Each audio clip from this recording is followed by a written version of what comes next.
చేసుకుని వెళ్ళండి త్వరగా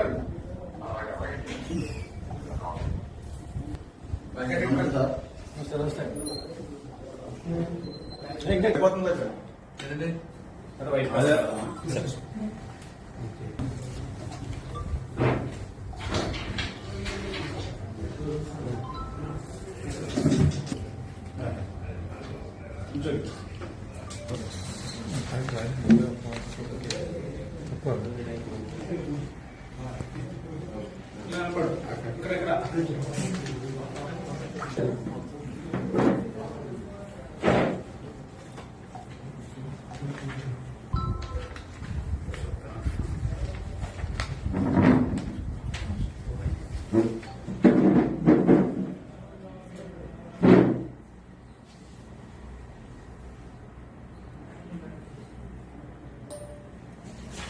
విచ్చేసిన మన నూజివీడు మండలం పాత్రికేయులందరికీ నా నమస్కారాలు.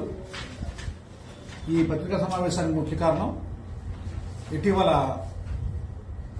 మన చాట్రాయి మండలంలో ఆరుగొలను విలేజ్లో ఒక నకిలీ స్వామీజీ ఒక డాబా ఇంట్లోకి ప్రవేశించి ఆ ఇంటికి శని పట్టుకుంది.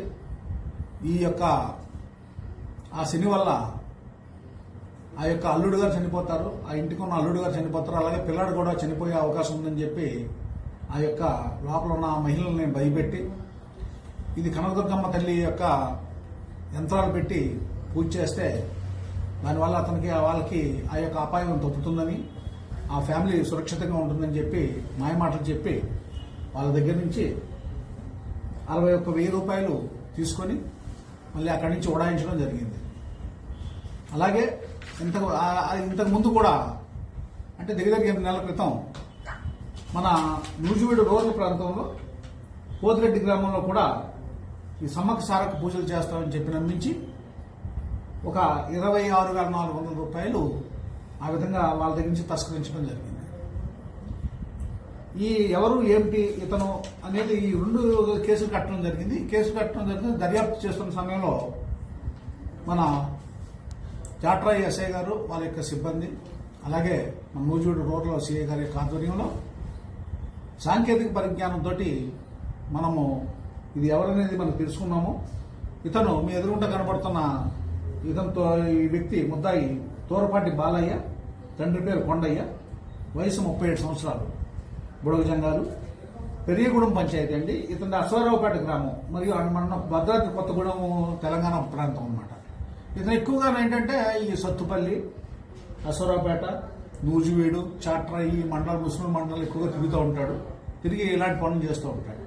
దాని మీద ఏంటంటే మనకు తెలిసి 2 కేసులు రిజిస్టర్ అయ్యి ప్రజలు ఇచ్చిన రిపోర్ట్ మీద దాని మీద ఈరోజు మన చాట్రాయి ఎస్ఐ గారు ఇతన్ని అరెస్ట్ చేయడం జరిగింది. అరెస్ట్ చేసి అతని దగ్గర నుంచి ఏదైతే ఈ యొక్క సొమ్ము బాధితులు పోగొట్టుకున్నారో దాన్ని రికవర్ చేయడం జరిగింది. అది మీ ముందు ప్రదర్శించడం జరుగుతుంది. దీనికి ఈ యొక్క సమావేశానికి ముఖ్య కారణం ఏంటంటే ఎవరైనా సరే అదంతా మేము పూజలు చేస్తాము, ఇలా చేస్తాము, అలా చేస్తామని చెప్పి మన యొక్క రూరల్ ప్రాంతంలో ప్రజల్ని నమ్మించి వాళ్ళ దగ్గర నుంచి మరి సొమ్ము కాజేయడం అనేది జరుగుతూ ఉంటుంది. ఇది తరచుగా మనం చూస్తున్నాము. అలాంటి వాటిని నమ్మకూడదని, ఎటువంటి పరిస్థితుల్లోనూ అలాంటి వాళ్ళ యొక్క ఏమైనా వచ్చి గ్రామాల్లో తిరుగుతూ ఉంటుంటే వాళ్ళ యొక్క సమాచారాన్ని పోలీసులకు ఇమ్మీడియట్ గా మీరు ఇస్తారని చెప్పి ప్రజలు నేను కోరుకుంటున్నాను. మన ఈ యొక్క పత్రికల ద్వారా ఈ విషయాన్ని ప్రజల్లో బాగా సబ్స్క్రైబ్ చేస్తే ఇలాంటి కేసెస్ మనకి జరగకుండా ఉంటాయి, ప్రివెంట్ అవుతాయని చెప్పి నా మనవి. Thank you.